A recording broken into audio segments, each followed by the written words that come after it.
Buongiorno, dobro jutro, guten Morgen, buondì. Beppi alla fatte la vita palmonta, aveva anche un bel mestiere, si è sposato, ha avuto due figli, quando si era insistemato a si ammalare della femmina, lui è andato in pensione e l'ha assistuto della femmina perché era in coma, l'ha assistuto per 5 anni. Dopo che è morta, i figli erano sistemati, non sapeva che fare, ha lelato a cirì qualchidun di biodi di lui. E ha lasciato Berto col Parkinson.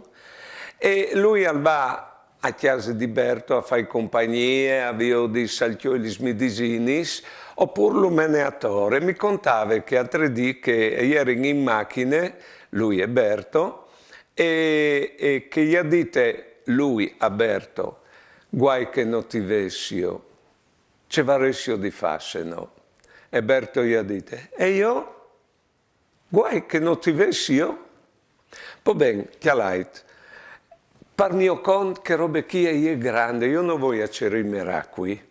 Io ho visto che srobischi come miracoli. E so si chialai sator, o scuviergeris anche voatris, i miracoli che sono te vite.